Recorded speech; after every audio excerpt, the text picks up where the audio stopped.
കടിച്ചാ അരുവിനാ? അവനെ മിസ് നോക്കട്ടെ, അവൻ ചോദിക്കട്ടെ അവനോട് കടിച്ചത് എന്താന്ന് കേട്ടാ. ഡാ നീ കടിച്ചാടാ എന്റെ മോനെ? ഓ ഉമ്മച്ചി ചോദിക്കാം. ഇനി കടിക്കോ? ഇല്ലാന്ന് അവൻ ഇനി കടിക്കൂലെന്ന് പറയണ. അവൻ ഇനി കടിക്കൂല.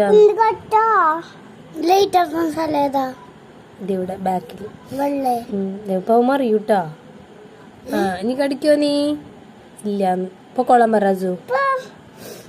പൊക്കോന്നറ. സഹായിച്ചാ? എന്നിട്ട് ശരിയായാ? ആ സഹായിച്ചല്ലേ അസു? ആപ്പിച്ചുവാൻ സഹായിച്ചേ? Good boy. അല്ല അവനാ നിങ്ങളായിട്ട് പിണങ്ങിയിട്ട് ലൈറ്റൊക്കെ ഓഫ് ചെയ്തവന്റെ കണ്ടാ. അപ്പൊ ലൈറ്റ് ആത്തണ്ടില്ലല്ലോ. പോവേണെന്ന് വീട്ടില്. എന്നിട്ട്